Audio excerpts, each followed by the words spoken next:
Hello दोस्तों, स्वागत आप सभी का मेरे YouTube चैनल द संजय में। कैसे हैं दोस्तों आप सभी लोग? आशा करता हूँ अच्छे होंगे। दोस्तों आज मैं आप लोगों के लिए एक नया टॉपिक लेके आया हूँ, दर्शन शास्त्र। दर्शन शास्त्र एक अपने आप में एक अलग स्थान रखता है। इसके कई भाग बनेंगे, आपको मैं अलग अलग पार्टों में बनाऊंगा। आज मैं आपको दर्शन शास्त्र का इंट्रोडक्शन पढ़ाऊंगा। दर्शन शास्त्र किसे हैं, दर्शन शास्त्र का शाब्दिक अर्थ क्या है, दर्शन के भाग कितने हैं। अब दर्शन के भाग दो होते हैं दोस्तों, एक होता है भारतीय दर्शन, एक होता है पाश्चात्य दर्शन। अब भारतीय दर्शन को दो भागों में बांटा गया है, आस्तिक और नास्तिक। ये भारतीय दर्शन दोस्तों कई बार पूछा गया है कि भारतीय दर्शन को कितने भागों में बांटा गया है? दो भागों में, आस्तिक और नास्तिक। पाश्चात्य दर्शन में कौन से आते हैं? जैसे आदर्शवाद, प्रकृतिवाद, प्रयोजनवाद, ये सब आते हैं। एक आता है कि दर्शन के अंग कितने हैं, तो दर्शन के अंग 3 हैं। एक होता है तत्व मीमांसा, ज्ञान मीमांसा, मूल मीमांसा। ये जो सारी बातें आज हम इसमें पढ़ेंगे, फिर अलग से और पढ़ेंगे। ठीक है दोस्तों, शुरू करते हैं वीडियो। देखो दर्शन शास्त्र किसे कहते हैं, तो इसके शाब्दिक अर्थ की बात करें तो इसको इंग्लिश में बोलते हैं फिलॉसफी।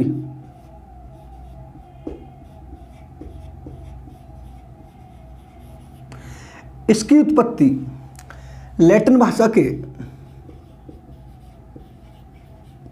2 शब्दों से हुई है दोस्तों, फिलोस और सोफिया।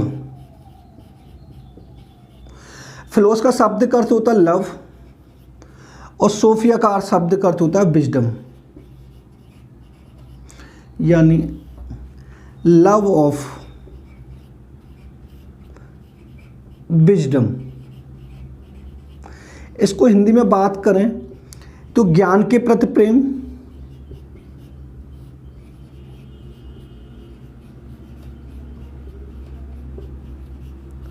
या ज्ञान के प्रति अनुराग। ठीक है दोस्तों, देखो दोस्तों, दर्शन शास्त्र को इंग्लिश में बोलते हैं फिलॉसफी। फिलॉसफी शब्द की उत्पत्ति लैटिन भाषा के 2 शब्दों से हुई है, फिलोस, सोफिया। फिलोस को बोलती है लव यानी प्रेम, सोफिया को विजडम बोलते हैं यानी अनुराग या ज्ञान। अगर उसने इसका शाब्दिक अर्थ पूछा तो आपको यह लगाना है, यानी ज्ञान के प्रति या ज्ञान के प्रति अनुराग। यानी दर्शन शास्त्र को इंग्लिश में फिलॉसफी कहा जाता है। इसकी उत्पत्ति लैटिन भाषा के फिलोस और सोफिया से हुई है। फिलोस को बोलते लव और सोफिया को बोलते विजडम, यानी ज्ञान के प्रति प्रेम या ज्ञान के प्रति अनुराग। ये था दोस्तों पाश्चात्य संदर्भ में।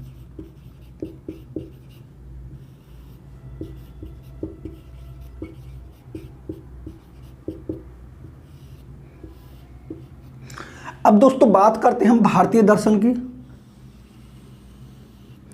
भारतीय संदर्भ में क्या है दोस्तों,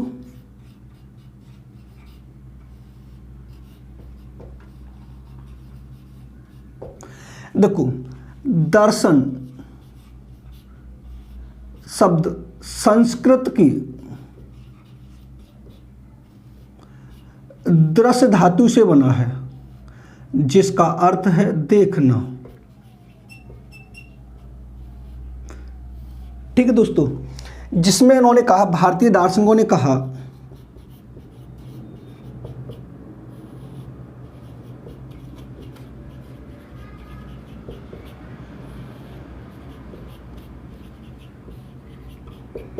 दृश्यते अनेन इत दर्शनम, यानी अर्थात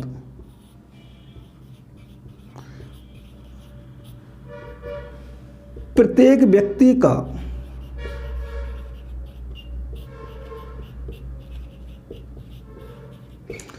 कोई न कोई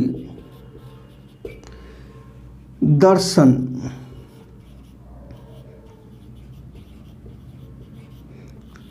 अवश्य होता है। ठीक है दोस्तों, यानी आप समझना इसको, पहले दर्शन शास्त्र कहते किसे, यानी जब हम दूर की सोच रखते हैं, यानी आगे हमें जो दिखाई दे रहा है उसको देख के जो हम क्रिया करते हैं कि आज हमें ये पास करना है, आज हमें वो कार्य करना है, आज हम अपने फ्यूचर में ये बनना चाहते हैं, ये सब हमारा क्या होता है, दर्शन शास्त्र होता है। यानी अगर भारतीय संदर्भ की हम बात करें तो दर्शन शब्द की उत्पत्ति संस्कृत की दृश्य धातु से हुई है, जिसका अर्थ है देखना। यानी भारतीय दार्शनिकों ने कहा है कि दृश्यते अनेन इत दर्शनम, यानी प्रत्येक व्यक्ति का कोई न कोई दर्शन अवश्य होता है। अगर कोई व्यक्ति साइंटिस्ट बनना चाहता है तो उसको देखकर आगे काम करता है, एक व्यक्ति टीचर बनना चाहता है उसको देख के आगे काम करता है। यानी जो हम आगे की देखकर चलते हैं कि आज हमने अगर ये काम नहीं किया तो आगे वाला काम हमारा सफल नहीं होगा, ये सब कौन होता है, दर्शन शास्त्र होता है। ठीक है, अगर पाश्चात्य संदर्भ में पूछे तो इसका शब्द अर्थ क्या है, ज्ञान के प्रति या ज्ञान के प्रति अनुराग। अगर भारतीय संदर्भ में पूछे तो इसका शब्द अर्थ क्या है, देखना। भारतीय दार्शनिकों क्या, दृश्यते अनेन इत दर्शनम, यानी प्रत्येक व्यक्ति का कोई न कोई दर्शन अवश्य होता है।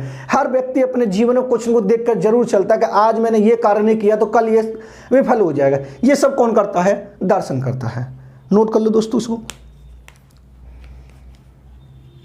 साफ कर दें दोस्तों, आगे चलते हैं।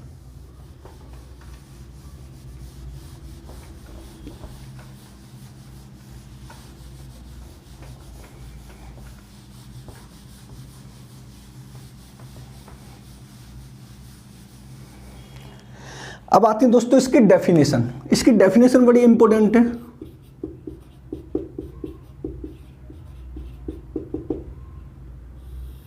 देखो, सबसे पहले हम बात करते हैं एडम्स की।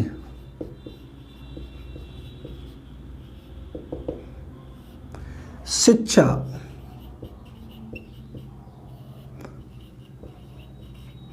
दर्शन का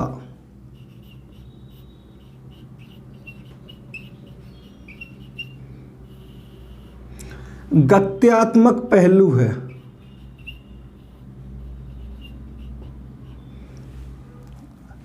दूसरा, रॉस की शिक्षा और दर्शन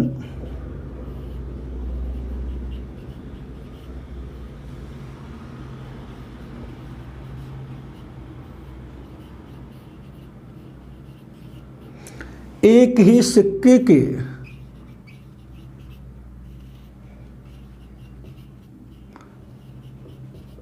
दो पहलू हैं।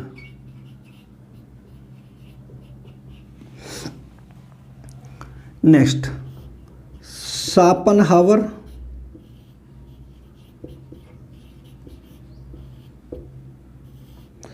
संसार का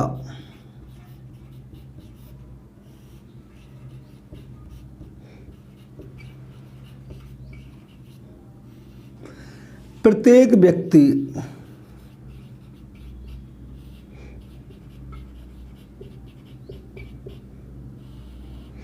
जन्मजात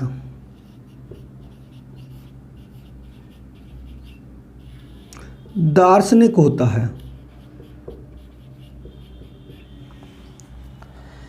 फैक्टे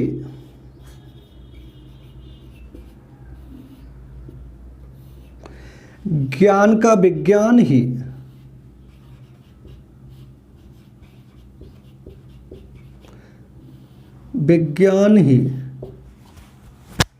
दर्शन है। दर्शन है। कॉम्टे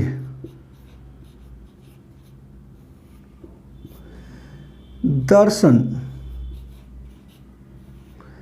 विज्ञानों का विज्ञान है।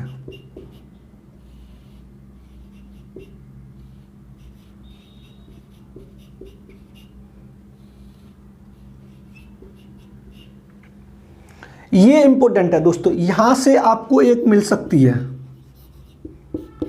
अब एडम्स ने कहा है कि शिक्षा दर्शन का गत्यात्मक पहलू, गत्यात्मक से एक दूसरे से जुड़ा हुआ, यानी दर्शन के बिना शिक्षा नहीं हो सकती और शिक्षा के बिना दर्शन नहीं हो सकता। रॉस ने कहा है शिक्षा और दर्शन एक ही सिक्के के दो पहलू हैं। शायद कंफर्म है, ये 68,500 में पूछा गया, यानी सबसे पहला जो सुपर टेट हुआ था उसमें यह पूछा गया कि शिक्षा और दर्शन एक ही सिक्के के दो पहलू हैं। ये किसने कहा है? रॉस ने कहा है। शापनहावर ने यह कहा है कि संसार का प्रत्येक व्यक्ति जन्मजात दार्शनिक होता है, यानी प्रत्येक व्यक्ति जन्मजात दार्शनिक होता है, कुछ न कुछ सोचता रहता है, कुछ न कुछ करने की सोचता है कि मैं ये प्राप्त कर लूँ, मैं ये प्राप्त कर लूँ। वो सब किस में आता है? सापनावरण। फिक्टे ने कहा है कि दर्शन विज्ञान का ही दर्शन, ज्ञान का विज्ञान ही दर्शन है। किसने कहा है? फिक्टे ने। कॉम्टे ने कहा है दर्शन विज्ञानों का विज्ञान है, यानी कुछ न कुछ सोचता रहता है, कुछ न कुछ खोजता रहता है और एक नए तथ्य की, यानी एक नए सत्य की, एक नए सिद्धांत की निर्माण करता है। वो किसने कहा है? कॉम्टे ने कहा है। नोट कर लो दोस्तों इसे, साफ कर दें, आगे चलते हैं।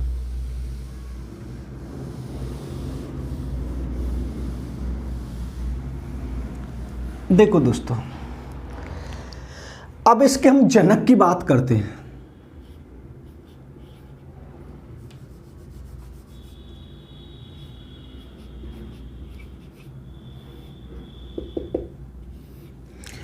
इसके जनक को दो भागों में बांटा गया दोस्तों। पहला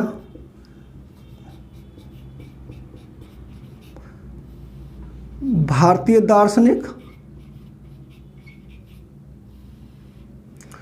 और दूसरा पाश्चात्य दार्शनिक।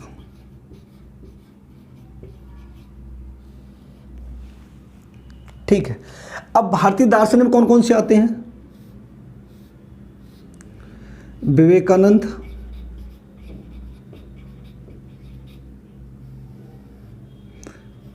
Tagore, Gandhi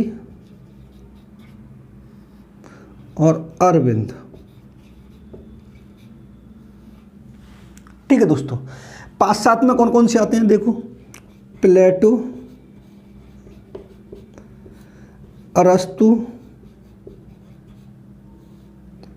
Hegel,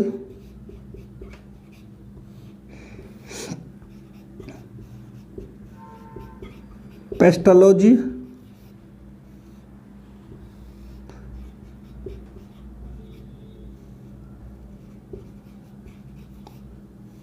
John Dewey,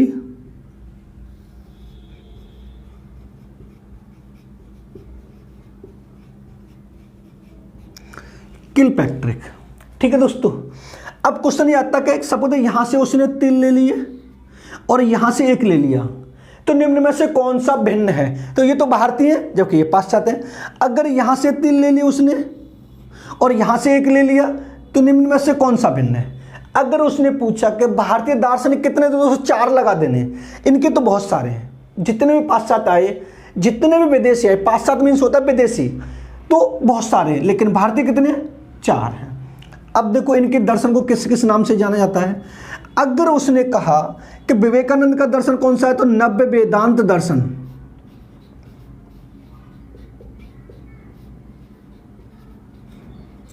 नव्य वेदांत दर्शन। और टैगोर का दर्शन कौन सा है? दिव्य मानववाद।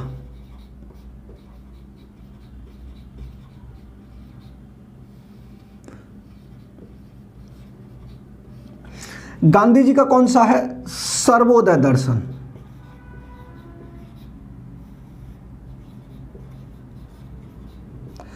अरविंद का कौन सा? सर्वांग योग दर्शन।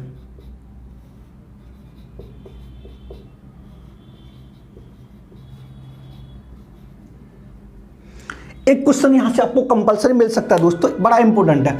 अगर उसने पूछा कि नव्य वेदांत दर्शन के जनक कौन है, दोस्तों विवेकानंद है। अगर उसने पूछा दिव्य मानववाद दर्शन के जनक कौन है, टैगोर है। अगर उसने पूछा सर्वोदय दर्शन के जनक कौन है, गांधी जी। सर्वांग योग दर्शन के जनक कौन है, अरविंद है। ठीक है दोस्तों, एक और बात करते हैं कि अरविंद ने 2 चीज और बताई थी, आरोहण और अवरोहण। आरोहण और अवरोहण शब्द किसने बताए?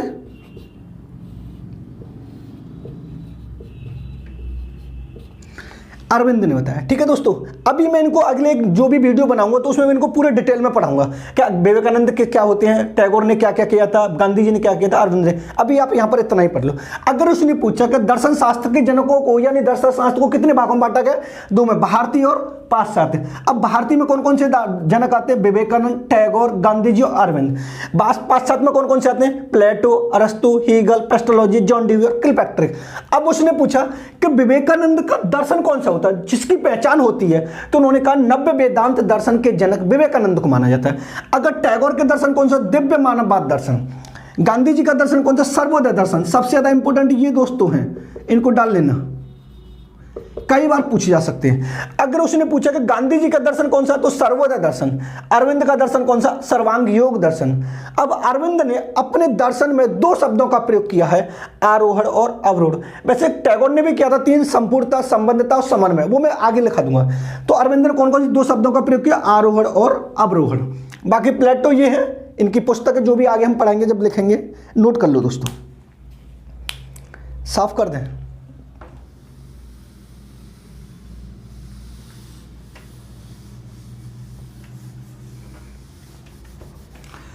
अब चलते दोस्तों दर्शन शास्त्र के भाग। एक तरह से इसको आप अंग लिखिए, भाग मत लिखिए, अंग। इससे अंग कितने हैं, तीन है दोस्तों, बड़ा इंपॉर्टेंट है समझना। देखो पहला,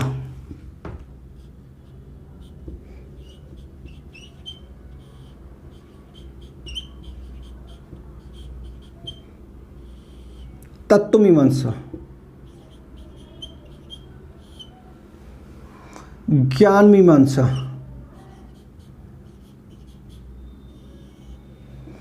और तीसरा होता है मूल्य मीमांसा।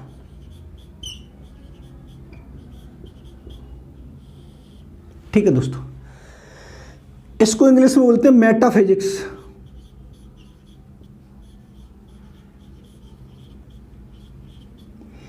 इसको इंग्लिश में बोलते हैं एपिस्टेमोलॉजी।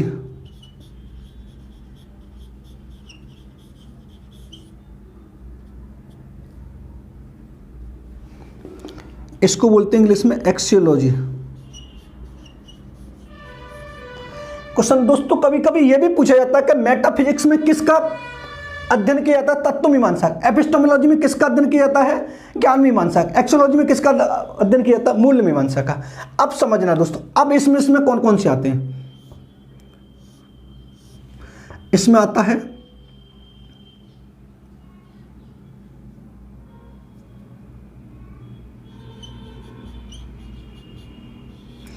आत्मा संबंधी ज्ञान,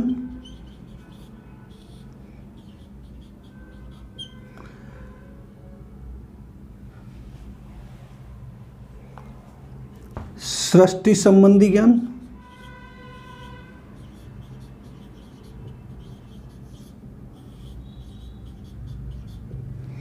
और प्रकृति संबंधी ज्ञान।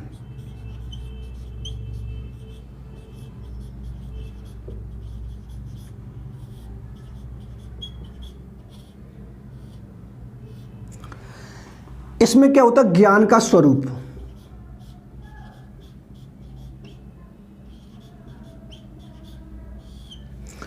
इसमें तीन आते दोस्तों, नीति शास्त्र, तर्कशास्त्र और सौंदर्य शास्त्र।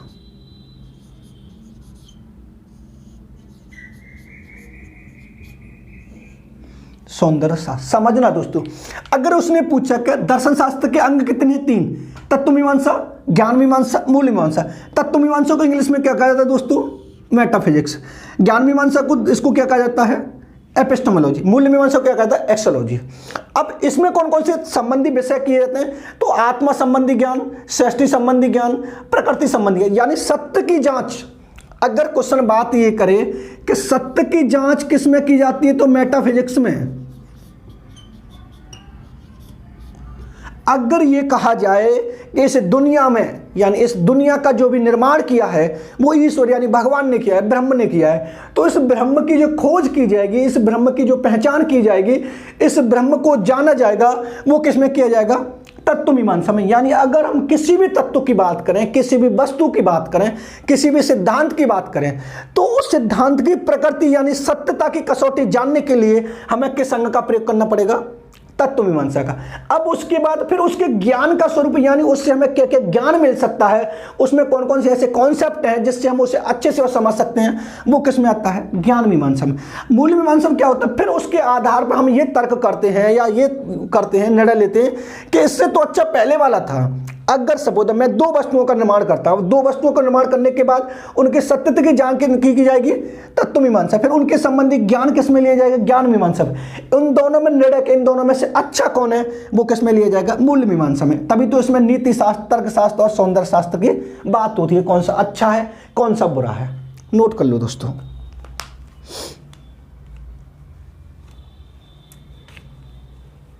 साफ कर दें।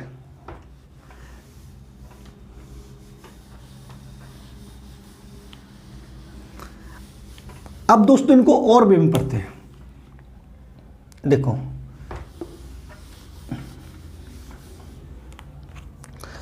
अब लिखना है, पहले लिखो तत्व मीमांसा। ऐसे भी पूछ सकता है,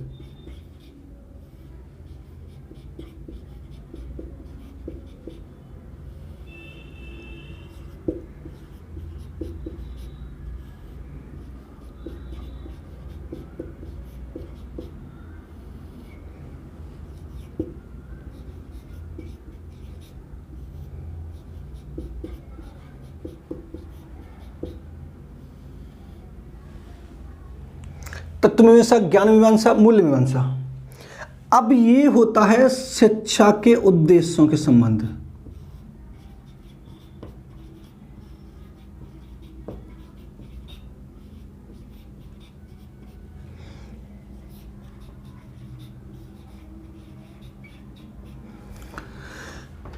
ये होता है शिक्षण विधि से संबंधित।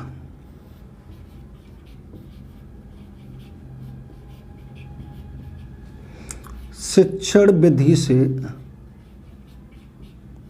संबंधित ये होता है शिक्षा के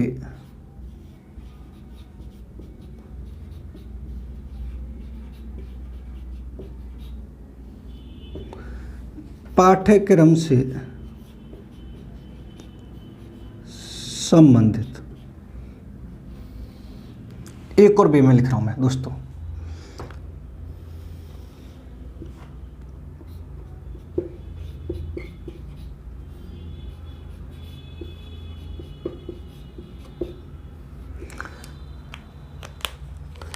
तत्व मीमांसा,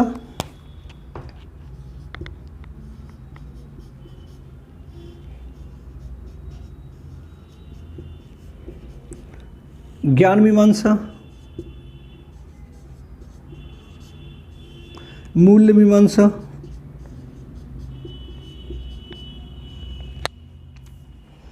और आचार मीमांसा।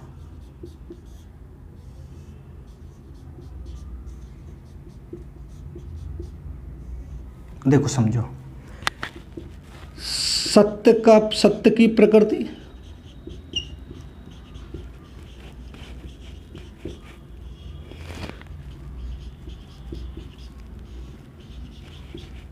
ज्ञान का स्वरूप,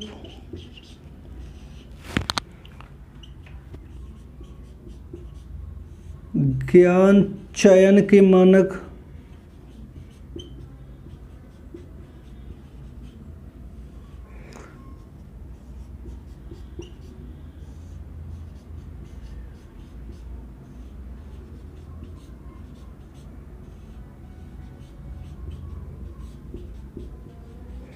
ज्ञान प्राप्त करने के साधन। ये दोस्तों दोनों वेरी वेरी इंपॉर्टेंट हैं।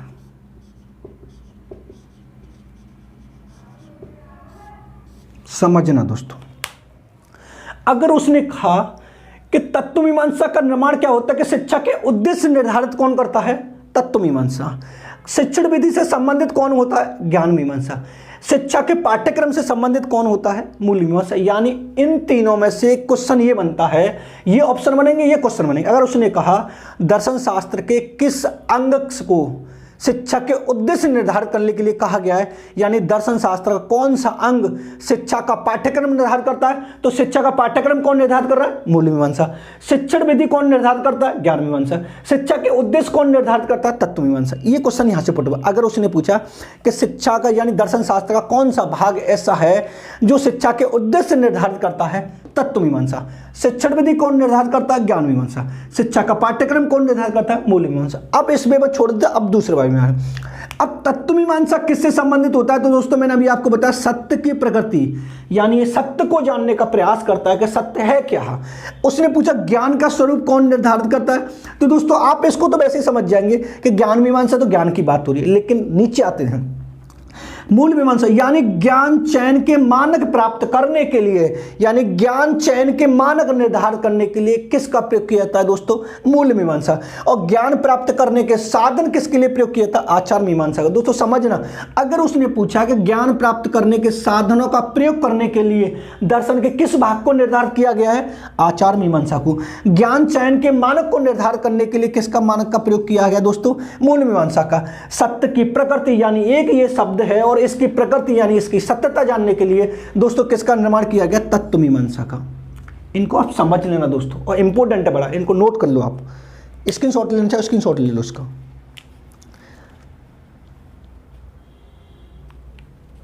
साफ कर दें दोस्तों, आगे चलते हैं।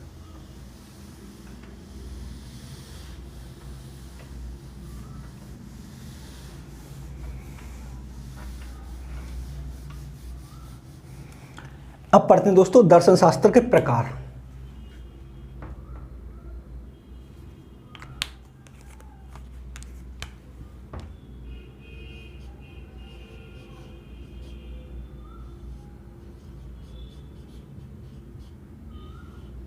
आप ऐसे लिखो दर्शन।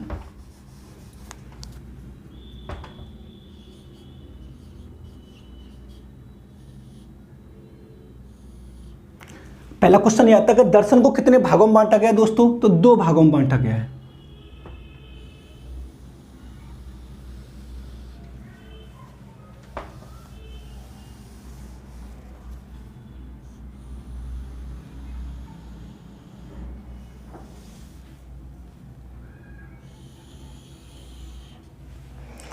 एक होता भारतीय दर्शन,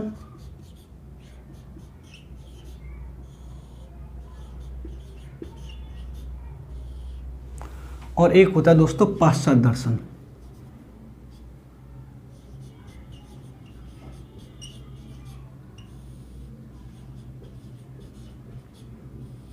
ठीक है दोस्तों।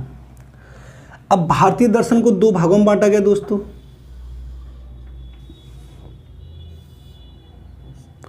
एक होता आस्तिक दर्शन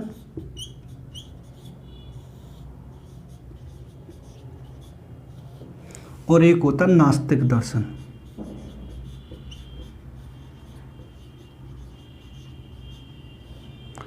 ठीक है दोस्तों। भारतीय दर्शन के जनक कौन है? वेद।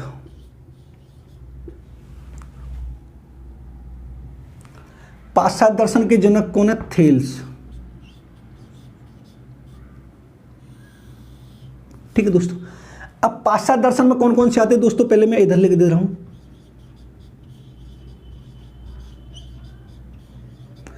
आदर्शवाद, प्रकृतिवाद,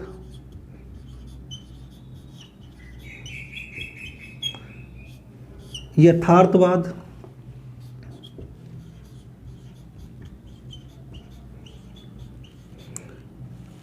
प्रयोजनवाद,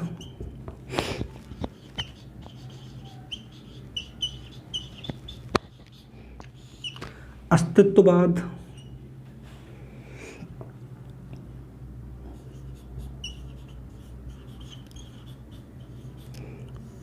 मार्क्सवाद,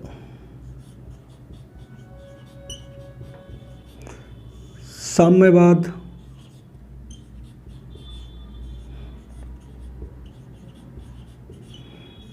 वर्ष संघर्षवाद। ठीक है दोस्तों, अब इनके जनक की बात करें दोस्तों हम, तो इसके जनक हैं प्लेटो। इसकी जो नींव रखी थी दोस्तों वो रखी थी डेमोक्रेटस ने। लेकिन जनक माने जाते हैं इसके रूसो। यथार्थवाद के जनक हैं दोस्तों अरस्तु। प्रयोजनवाद की नींव रखी थी चार्ल्स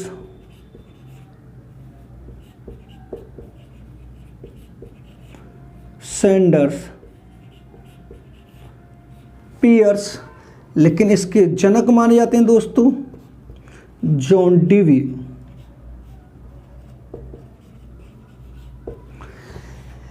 अब दोस्तों अस्तित्ववाद के जो जनक हैं वो 3 हैं। आपको मैं फर्स्ट सेकंड थर्ड लिख दूंगा, यानी पहले सोरेन किर्कगार्ड, दूसरे मार्टिन हीडेगर, तीसरे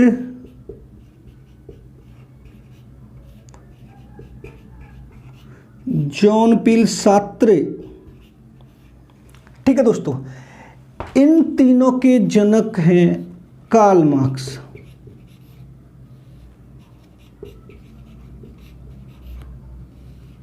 ठीक है दोस्तों, अब इधर हम बात करते हैं नास्तिक दर्शन। नास्तिक का शाब्दिक अर्थ क्या होता है दोस्तों? ये मन लगा देना कि भगवान में आस्था नहीं, वेदों में आस्था नहीं। कई बार पूछा गया है।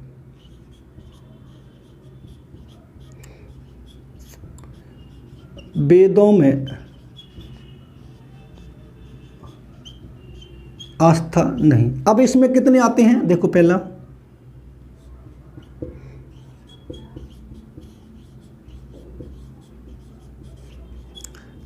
बौद्ध दर्शन,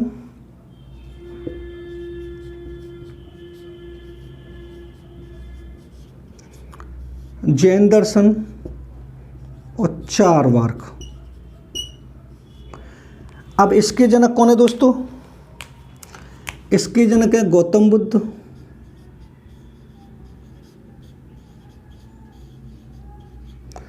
इसके जनक है महावीर स्वामी,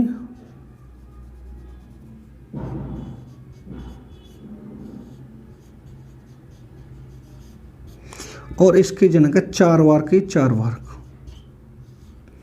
ठीक है दोस्तों, अब आस्तिक दर्शन कौन से होते हैं? वेदों में आस्था।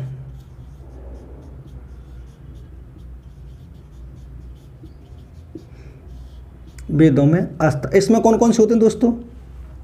समझना,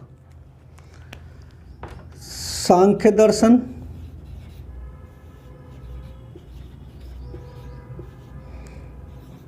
योग दर्शन,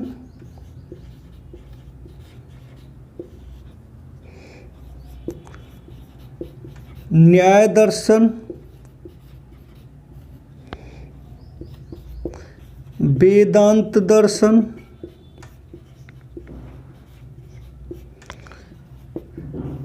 वैशेषिक दर्शन,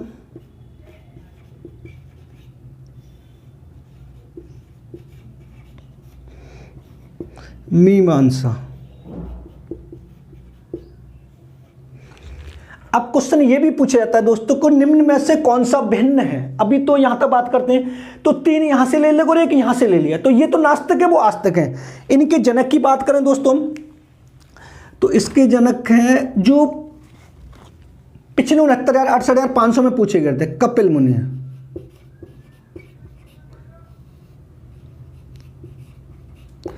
योग दर्शन के जनक कौन है? पतंजलि। न्याय दर्शन के जनक कौन है? महर्षि गौतम, जो अब की बार 69,000 में पूछे गए।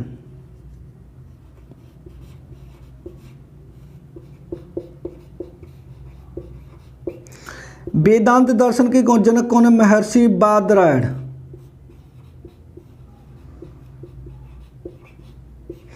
वैशेषिक के जनक कौन है?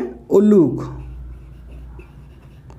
अब मीमांसा को दोस्तों दो भागों में बांटा गया, एक होती है पूर्व मीमांसा और एक होती है उत्तर मीमांसा। पूर्व मीमांसा के जनक है जैमिनी और उत्तर मीमांसा के जनक है दोस्तों कणाद। अब समझना दोस्तों, आपको यहां से कंपलसरी एक क्वेश्चन मिलेगा। अगर उसने पूछा कि दर्शन को कितने भागों में बांटा गया दोस्तों, दो भागों में, यानी एक तो भारतीय दर्शन और एक पाश्चात्य दर्शन। अब पाश्चात्य दर्शन के जनक कौन है दोस्तों, थेल्स। भारतीय दर्शन के जनक कौन है, वेद। अब भारतीय दर्शन को कितने भागों में बांटा गया है, तो ये कई बार पूछा गया दोस्तों, आस्तिक और नास्तिक। एक आएगा अद्वैतवाद और विशिष्ट द्वैतवाद, एक आएगा कुछ और, एक कुछ और आएगा, लेकिन एक आएगा ऑप्शन आस्तिक और नास्तिक। अगर उसने पूछा भारतीय दर्शन को कितने भागों में बांटा गया है, दो भागों में, आस्तिक और नास्तिक। अगर उसने पूछा भारतीय दर्शन में आस्तिक दर्शन का शाब्दिक अर्थ क्या है, तो वेदों में आस्था लगाना, न कि भगवान में आस्था। यानी जो प्राचीन काल में जो भी वेद पढ़ाई जाती थी, अगर उसमें कोई आस्था रखता था तो वो आस्तिक कहलाता, और वेदों में आस्था नहीं रखता था तो वेदों में आस्था नहीं, वेदों में आस्था नहीं।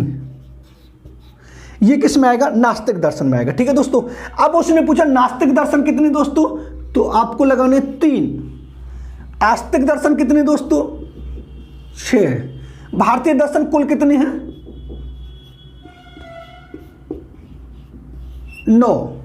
यानी सांख्य, योग, न्याय, वेदांत, वैशेषिक, मीमांसा, 1 2 3 4 5 6, ये कितने, 3 है। बौद्ध, जैन, चावार्क। अब उसने एक ले लिया कि बौद्ध, जैन, चावार्क और इधर से ले लिया सांख्य। निम्न में से कौन सा भिन्न है, तो बाकी 3 तो ये नास्तिक है जबकि ये आस्तिक है। अगर यहां से 3 ले लिया और एक यहां से ले लिया तो ये अलग होगा। अब क्वेश्चन नहीं आता, देखो समझो। सांख्य दर्शन के जनक कौन है, जो 68,500 यानी पहला सुपरटेट हुआ था उसमें पूछा गया, तो सांख्य दर्शन के जनक कौन है, कपिल मुनि। योग दर्शन के जनक कौन है, पतंजलि। न्याय दर्शन के जनक कौन है, महर्षि गौतम। जो अभी 69,000 का सुपरटेट हुआ उसमें यह पूछा गया है कि न्याय दर्शन के जनक कौन है, महर्षि गौतम। वेदांत दर्शन के जनक कौन है, महर्षि बादरायण। वैशेषिक के जनक कौन है, उल्लूक। मीमांसा के जनक, मीमांसा को दो भागों में बांटा गया दोस्तों, एक होती है पूर्व मीमांसा और एक होती है उत्तर मीमांसा।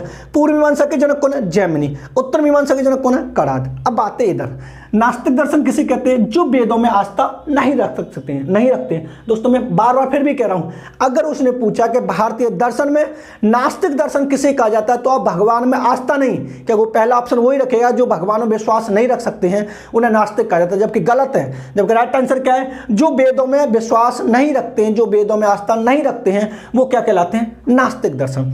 अब नास्तिक में कौन कौन से आते हैं, बौद्ध दर्शन, जैन दर्शन और चावार्क। बौद्ध दर्शन के जनक कौन है, गौतम बुद्ध। जैन दर्शन के जनक कौन है, महावीर स्वामी। चावार्क दर्शन के जनक कौन है, चावार्क। अब इधर आते हैं पाश्चात्य दर्शन में कौन कौन से, मैंने अभी आपको बताया था कि पाश्चात्य उसे कहते हैं जो विदेशी होते हैं। अब पाश्चात्य दर्शन में कौन होते हैं, एक आदर्शवाद होता है, आदर्शवाद के जनक कौन होते हैं, प्लेटो। एक प्रकृतिवाद, प्रकृतिवाद से हर बार एक क्वेश्चन आ रहा है, इसको मैं डिटेल में पढ़ाऊंगा दोस्तों, एक इसकी एक अलग से वीडियो बनाऊंगा। प्रकृतिवाद से सुपर टेट में हर बार एक क्वेश्चन आता है। अगर उसने पूछा कि प्रकृतिवाद की नींव किसने रखी, तो दोस्तों आपको लगाना डेमोक्रिटस। लेकिन प्रकृतिवाद के जनक कौन माने जाते हैं, रूसो। यानी डेमोक्रिटस से शुरुआत करके चले गए थे, लेकिन उस पर जितना भी कारोबार किया था वो रूसों ने किया था। रूसों ने क्या बोला था, एक तो निषेधात्मक शिक्षा दी थी, एक प्रकृति की ओर लौटो, यानी ये सब उन्होंने क्या बोला था, रूसों ने बोला था, जो अभी हम पढ़ाएंगे आपको आगे। यथार्थवाद के जनक कौन है, अरस्तु। प्रयोजनवाद की नींव रखी थी दोस्तों चार्ल्स सैंडर्स पियर्स। एक ये वाला और एक ये वाला प्रकृतिवाद वाला, एक ये वाला और एक प्रयोजनवाद वाला। ये दोस्तों बड़ा इंपॉर्टेंट है, इनसे हर बार एक सुपर टेट में क्वेश्चन आता है। अब प्रयोजनवाद बड़ा इंपॉर्टेंट क्यों है कि ऐतिहासिक प्रयोजनवाद के जनक कौन है, आधुनिक प्रयोजनवाद के जनक कौन है, शैक्षिक प्रयोजनवाद के जनक कौन है, मानवतावादी प्रयोजनवाद के जनक कौन है, ये मैं इसकी एक अलग से वीडियो, हर चैप्टर की अलग अलग एक वीडियो बनाऊंगा, जो डिटेल में आराम से पढ़ाऊंगा, आराम से आप समझना और अच्छे से समझ जाऊंगा। अस्तित्ववाद, ये भी बड़ा इंपॉर्टेंट है, ये कई बार पूछा गया यूपी टेट में कई बार। अगर उसने पूछा कि अस्तित्ववाद के जनक कौन है, तो दोस्तों अस्तित्ववाद के प्राचीन जनक 3 हैं और 3 क्रम से। अगर पूछे प्रथम जनक कौन है, तो सोरेन किर्कगार्ड। द्वितीय पूछे मार्टिन हिडेगर और तृतीय पूछे जॉन पील सार्त्रे। अगर उसने पूछा कि अस्तित्ववाद के आधुनिक जनक कौन है, आधुनिक,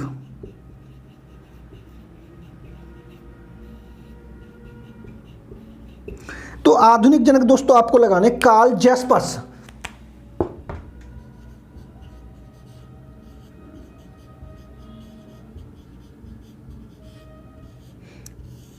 अगर उसने पूछा कि अस्तित्ववाद के प्राचीन जनक कितने हैं? तो 3 लगाने। कौन कौन से?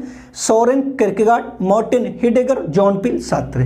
अस्तित्ववाद के आधुनिक जनक कौन है दोस्तों? आधुनिक में इधर लिख दे रहा हूं, अब गलत मत कर लेना। Karl Jaspers. अब मार्क्सवाद, साम्यवाद, वर्ग संघर्षवाद, इसके जनक कौन है? Karl Marx. और कार्ल मार्क्स को एक और नाम से जाना जाता है, शायद 68,500 में पूछा गया है कि तीसरी दुनिया,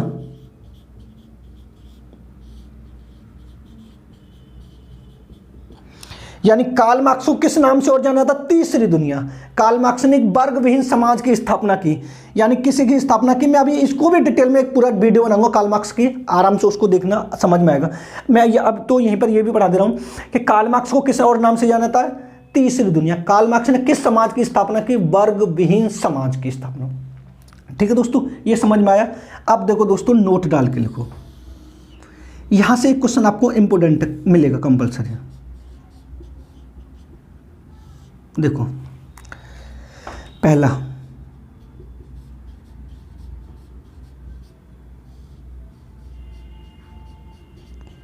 सबसे प्राचीन दर्शन कौन सा है? सांख्य दर्शन।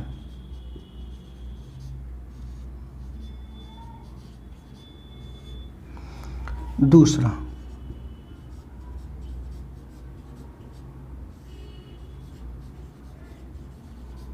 सबसे प्रमुख दर्शन योग दर्शन।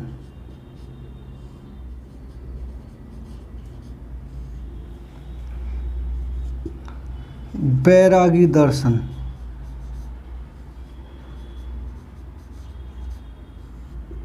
जैन दर्शन।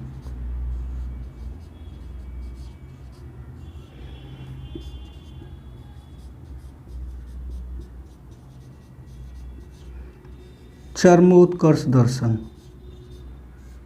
वेदांत दर्शन।